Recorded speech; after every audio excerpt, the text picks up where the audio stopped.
Welcome back, Irish fans, to Breaking Down Braves Boys podcast. Today, going to talk the end of the rotation and kind of what the rotation will look like. Trevor and I actually filmed a video about making a case for all the fringe players like a week and a half ago. Never got to putting it up, and then Bray talked to the media last week, so I figured I'd kind of put it with that, especially because Bray talked a bit about the rotation.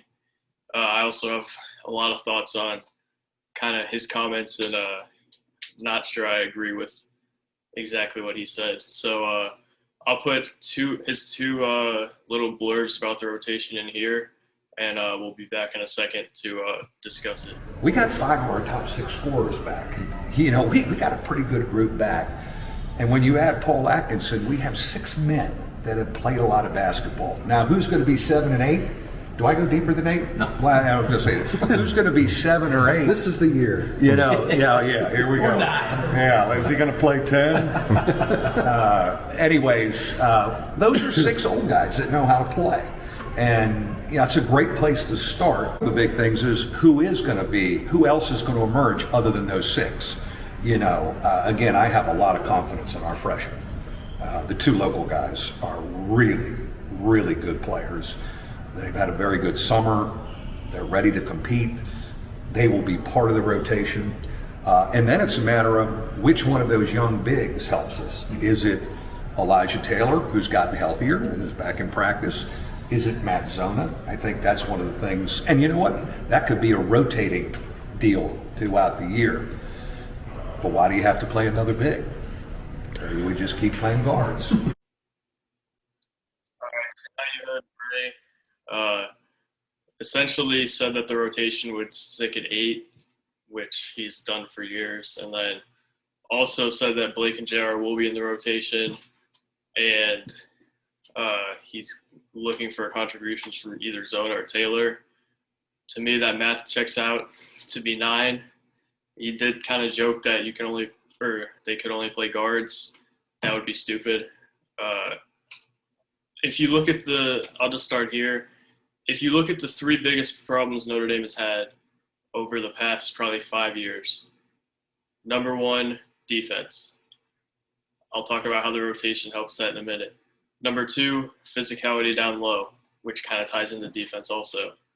If you're playing Nate and Atkinson and no other big, like let's say they go with JR playing the 4 at times or Dane playing the 4, physicality down low is an issue.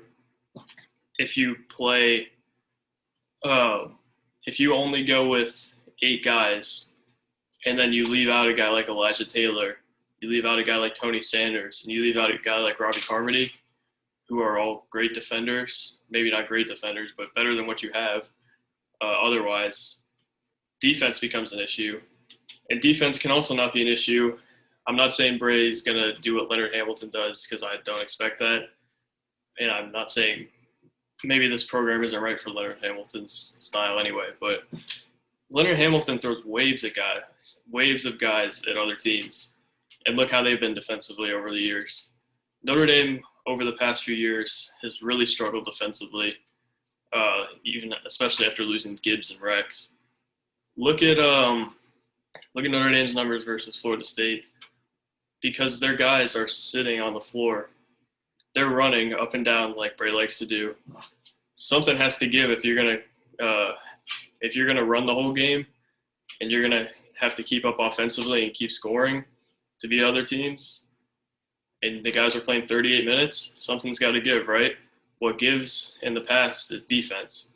A lot of times you'll see Notre Dame's guards checked out on defense over the past year because they have no other option. Like the Ohio State game last year, the Louisville game is one that stands out to me.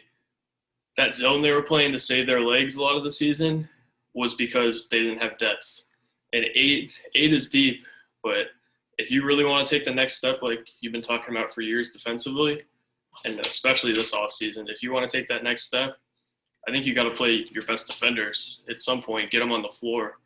I'm not saying go 11 deep, but even if you go 9 or 10 and you have all those guys you mentioned, the 8 that Bray said, the 6 old guys, Blake and JR. You have Taylor, who's a good defender, or Zona, who's not a great defender, but at least brings physicality down low. then that's a lot better. And then say you throw Tony Sanders or Robbie Carmody out there who can help give you a spark defensively. You're a much better defensive team than if you just have Hub and Cormac and Wirtz and Dane running the whole game and then like they were last year and having to give up some defense so they can keep scoring. So that's just my point there. I think playing 8 when you have all this talent, maybe Bray's deepest team ever, I think that's kind of a thing that I think if they go 8 and don't play one of their really talented guys towards the end of the bench and they struggle in those 2 areas, then this is partly on Bray, because I think taking full advantage of this team that Bray has recruited and brought in, you have to use them. And if you don't use them, the transfer portal is as big as it's ever been. So in this age, you kind of have to go deeper with your rotations just so you can keep guys. Bray's talked about in the past that his biggest recruitments have been keeping his own guys. And he's done that because they've all played. Now you've constructed your roster differently than over the past few years, so you have to play the guys. I just think it'd be a little bit of an oversight for Bray to not look into playing more than 8. I guess he kind of said he wasn't, but if he's going Blake and JR and then one of Taylor and Zona, that's probably 9 to me. I mean, if the math checks out, that's 9. I guess you could play matchups and only play one of JR, Taylor, and Zona, but it's interesting to me looking at that. I think, like I said, I think it'd be a little bit of an oversight for Bray to stick with his guns when he hasn't done that all offseason. I think he needs to maybe make a change there. So that's what I have. I just thought of a couple points there that I think it'd be important for Bray to play more guys than he has in the past, especially with this team, to take full advantage of it. So I'll get to me and Trevor now. We just kind of discussed all the guys on the fringe of the rotation. We assumed that the top 6 and then Blake are safe, and then JR maybe isn't because he could maybe rotate with Taylor and Zona for minutes if Bray does decide to go 8. We didn't necessarily know that it was going to be 8 when we filmed it. It was before the presser. We kind of assumed that, but we'll move on now to that. So thank you guys for watching. Be sure to subscribe, and here's me and Trevor talking the end of the rotation. I wanted to talk with you about a case for kind of all the newcomers and the guys on the fringe. So I guess we'll go. I think Blake is kind of set there. Seems like Blake is set as the seventh guy. Yeah. Yeah, I hope so. But I think JR is a little more on the fringe, even though Bray said he's in the rotation. So I think we go with – I think we'll make a case for JR, Taylor, Zona, Robbie, Sanders, and then the walk-ons kind of speak for themselves, guards who can handle the ball and give guys a hard time defensively. But JR, Trevor, what do you think about JR's kind of case for a rotation spot this year? I think it's tough. I really do. To me, I think those last few pieces need to be primarily people who can play defense or at least bring an edge on that end. I know you've brought up the topic of him possibly playing the 4, which I think might be – if he can show he can do that, I think that's how he really carves out his role. I think Bray and the way that the basketball is being played more and more anyways is small ball. If he can find a way to show that he can, be a 4 in that, then that's his way to fame for us. But other than that, I'd rather see frankly, I'm more I guess we conflict on this, but I am more of a Tony Sanders guy in that front. I thought if there was anything he did well last year, not that we had a lot to see on him, but was play defense, or at least show that he's athletic enough to stay with ACC type players and athletes. And I haven't seen JR do that yet, but offensively, he obviously brings more than Tony, which is a plus. So I think it always just comes down to how Bray, if he wants to go to that small ball 4, not for me. Yeah, I think JR and Tony is a fair competition sort of towards the end of the rotation to get into. I've talked about that earlier in the offseason, but I think JR is a lot better offensively than Tony. I think JR can get to his spots a lot better. And if he can hit shots, especially early on in the year when they need big threes, or maybe even in March when they need threes, and just an explosion off the bench scoring-wise, I think JR is going to give you that more than probably anybody I listed after Blake. So JR is somebody who's really intriguing offensively for me. And I think he can guard 1 through 3 really well just because of his length and stuff. If he's locked in, Solomon seems to have made that a point of emphasis. But we've seen pictures of him in practices guarding like Elijah Taylor and Paul Atkinson. JR is I think JR is 195 now. So that's going to be really difficult for him once we play to guard guys like that. That's not a shot at him. It's just like he's 100 pounds. So how is it's tough to see him like matching up physically with guys like that, no matter how good he is offensively and stuff. He can take those guys off the dribble, but those guys could back to the basket him and make it tough. Go ahead. My bad. I didn't mean to cut you off. That's just kind of something Bray does, though. He's kind of that coach that'll take, your flow on defense as long as you're bringing it to offense. I just think that's the way Bray has run things the last, 20 years or however long he's been here now. So. Yeah, absolutely. I think when you're talking about JR and what he can contribute now, it's got to be offense. Like we've seen him explode in high school. Like probably once a week he's dropping like 35, 40, which I don't. A lot of the guys that he's competing with minutes for had that type of success in high school. Even if the competition level isn't great, JR's put up big numbers on good players too. Like even Blake, JR put up like 25 points on this year. Blake's a good defender too. So I think JR's shown he can score at an ACC type level as a freshman. It's just you're waiting for everything else to come back.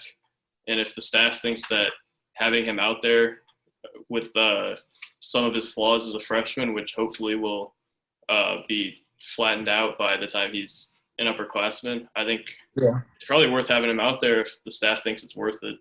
I guess. I agree with that just because, looking beyond this year, he's entering obviously a much bigger role even looking to next year. So you'd rather him at least be able to get some playing time, get some kind of feel for what playing at the D1 level, ACC level is like. But thankfully, we don't have to lean on him too much. See, when Dane coming in and how much we had to throw onto them as freshmen, I'm very happy that we don't have to do that with somebody like JR. Not that I don't think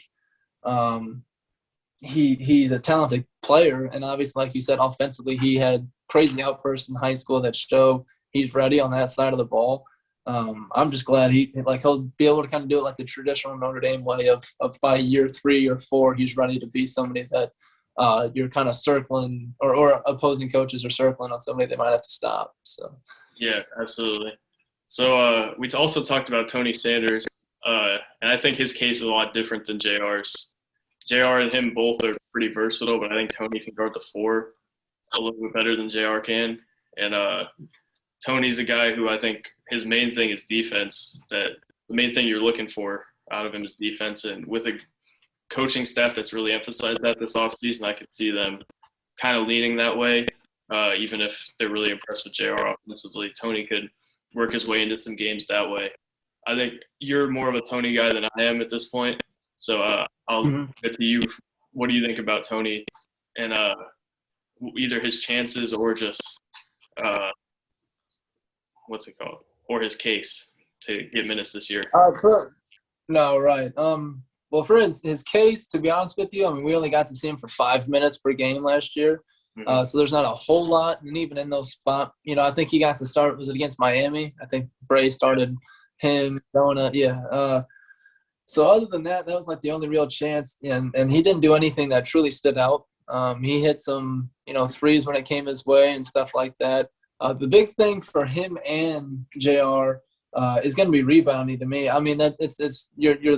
You're looking for glue guys basically that bring the whole thing together. So it's people who can go up and rebound and play defense. And personally, I believe Tony, probably just biasedly since I've actually just been able to see him play, I believe he got to go through a whole season of doing that, whether it was in practice and then in the sparing minutes he got. I just believe he's somebody who can bank off of that and say, okay, like I can carve a rollout if I go do these few things.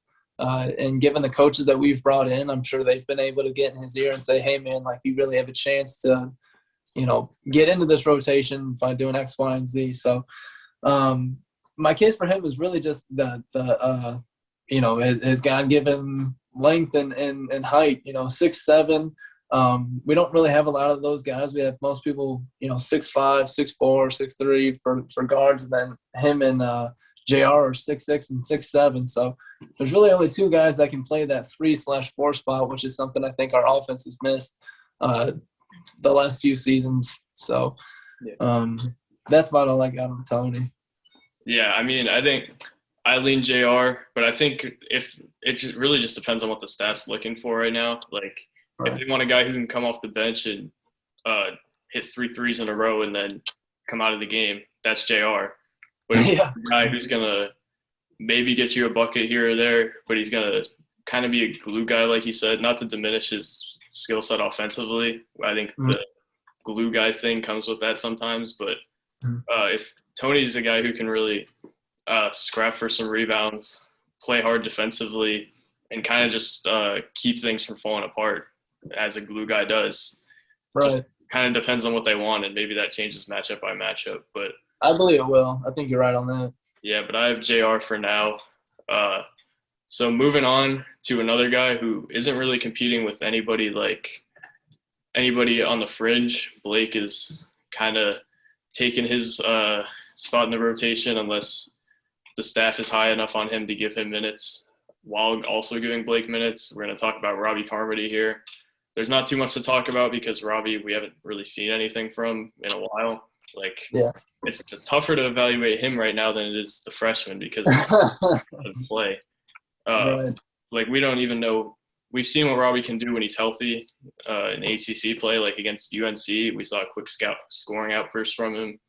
But other than that, we don't know if that's the same guy that is playing right now. So, any thoughts on Robbie Carmody? And I think it's mostly up to the staff here on if they feel he's ready and how Carmody has developed after his injuries. But any thoughts on him and his chances for the rotation or his case?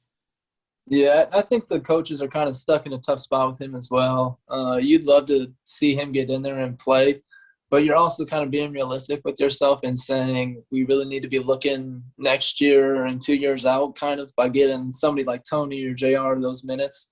So I think early on he'll probably play a lot, or not a lot, I shouldn't say, but I think he'll get, in and let the fans cheer for him and stuff like that. If he can show the coaches that he can contribute to a deep run or something, by all means. I mean, I hope we're always playing the best people possible, but I think unfortunately his time has kind of come and gone from his time at Notre Dame. I didn't word that well, but yeah, I just I love that Notre Dame's not reliant on Robbie Carmody anymore, which like in past years we were kind of relying on the 8-man rotation was going to include Carmody, and we were relying on a guy being healthy that hasn't been healthy for years. But now you have Blake to kind of spot those minutes, and he's not just spotting the minutes; he's playing at a high level, playing hard defensively, which Robbie did, and Blake can also get to the basket just like Robbie. So I think this is Robbie.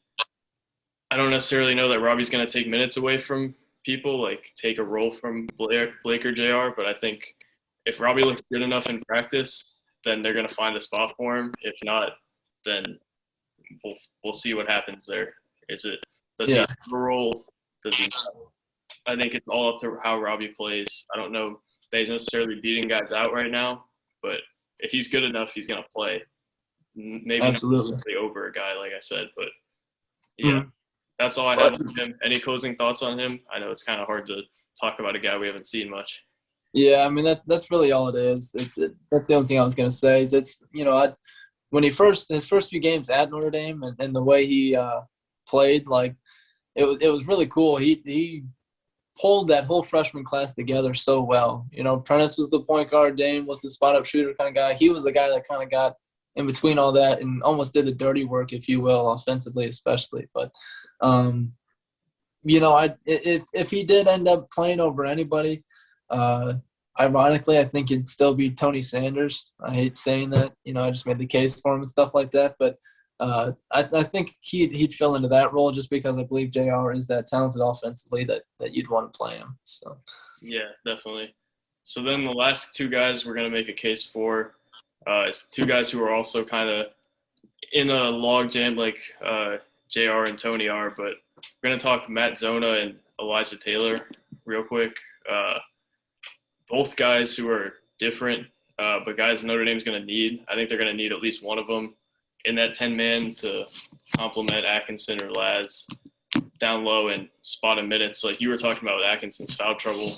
And Nate also, I wouldn't say has foul issues, but he's had trouble handling physicality at times. And these guys are both guys who can handle that. So I guess we'll get into who do you think is better suited to get minutes this year out of the two? Well, again, I think just off recency bias, I think Matt Zona has the edge. I remember last year, I don't know if it was – I believe it was really early on in the season. Bray mentioned that he talked to a couple of the players and asked – oops. Are we good? Yeah, we're good. Oh, sorry, my screen. He asked a couple of the players which side of the two bigs that they kind of preferred. Elijah must have been healthy at the time. And they mentioned Zona just because – on offense, he kind of got it a little more than Elijah did, and they were able to play a lot better off of him than somebody like Elijah. I think that's still the case. Zona didn't really get to show like a whole lot. We didn't really ever throw the ball down low to him, or I don't remember him hitting any jumpers even. He really just kind of came in, used his body well, stuff like that. I think he has, compared to everybody else on the roster, he's the only buddy who's as big as he is, just naturally. So, specifically, I think Zona has the edge just in that case alone, that the players liked him offensively and what he could do. Yeah, I think I'm kind of leaning Zona also just because of the height difference with Taylor, which I think you might have brought up also. But I think also with Zona, he can complement the other big a little bit better.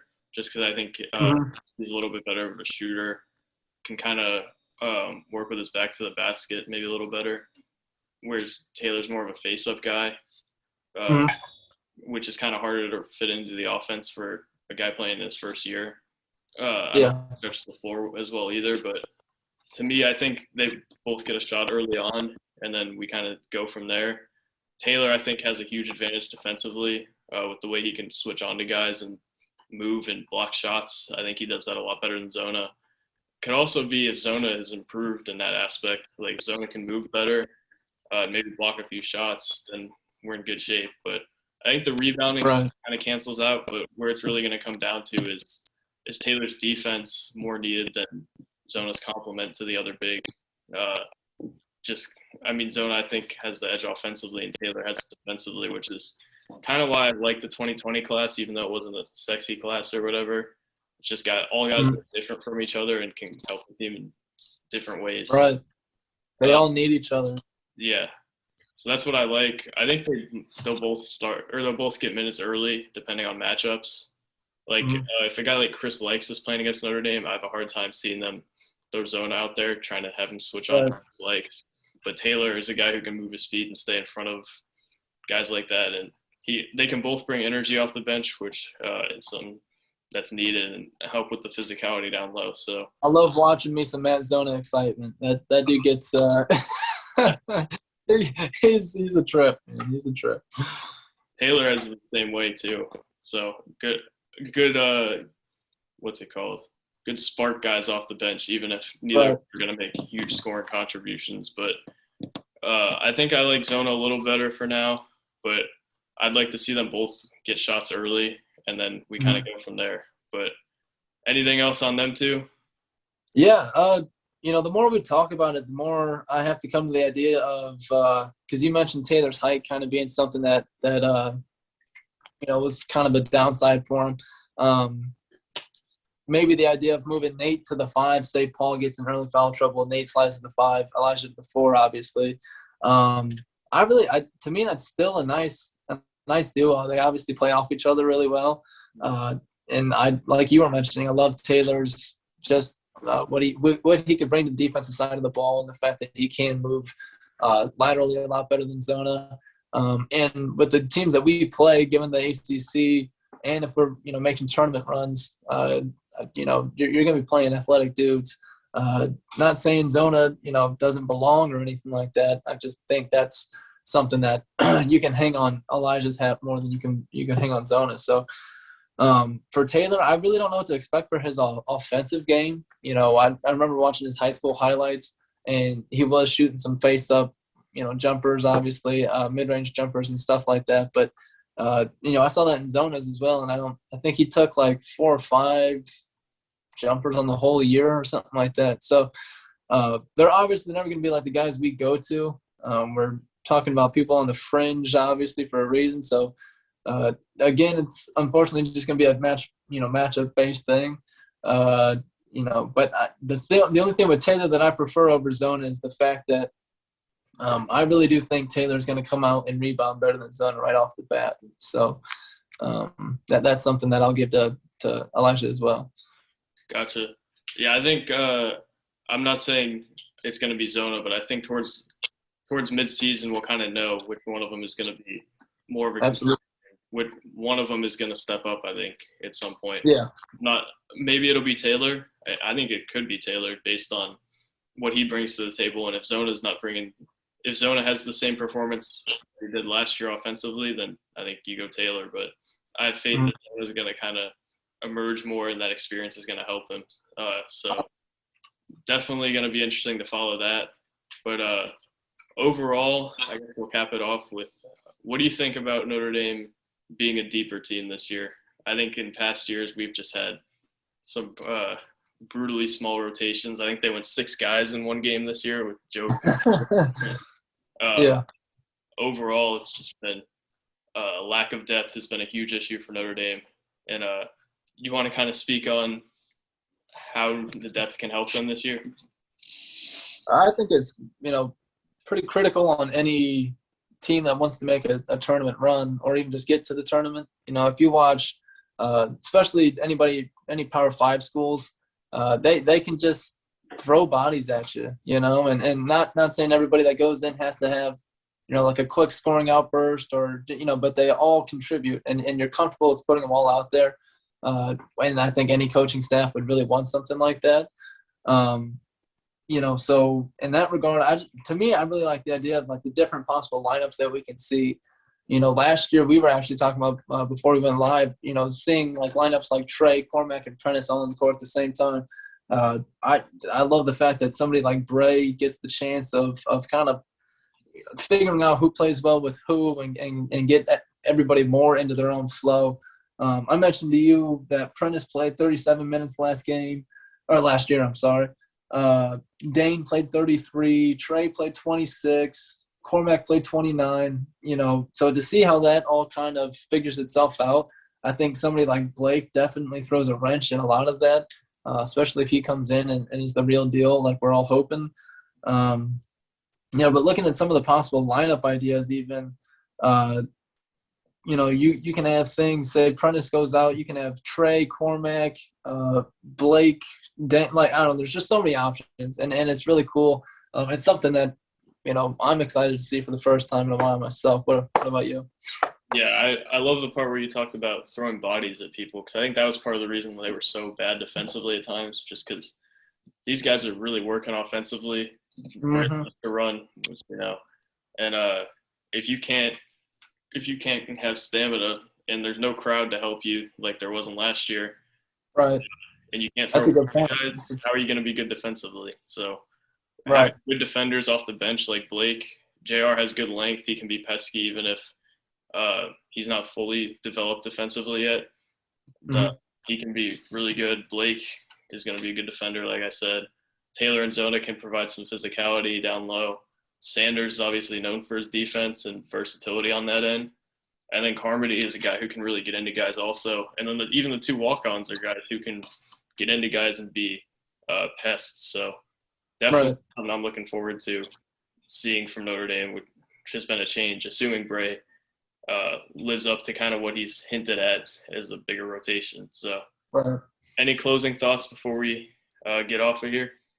Yeah, honestly, I mean, even just kind of like just the fact that we were talking about being able to throw bodies, even just like the mental side of that, even just being able to say like, like I've missed 3 or 4 shots, you know, bring in JR, for instance, I get to go sit down for a little bit, not that you really want to, but yeah, you go sit down, rest your legs for a little bit, get that energy, let somebody else go possibly make a play. I think everybody gets super excited when somebody who doesn't play that much does come in and gets a big rebound or hits a big three. Like that gets you even more fired up sometimes than if a starter does.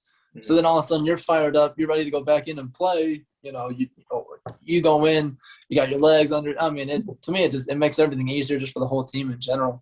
But closing thoughts, I am so excited for exhibitions to be here and opening games to be here, man. I am dying to see this thing grouped together.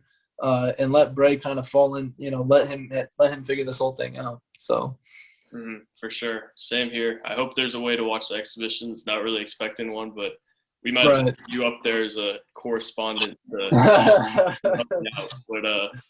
looking forward to it. Can't wait for the season. And Notre Dame should be a lot more exciting this year with the freshmen and everything than they were last year. Sir. Even though the first weeks were exciting with Cormac and Works and all that, but after that, it was really stale, and I don't think it'll end up being like that this year. Maybe I'm wrong, but I think this year will be a lot better, and we'll talk more about that in our season preview episode. Quick plug. So go watch that in a few weeks. We'll probably put it out the week before the season. So thank you guys for watching.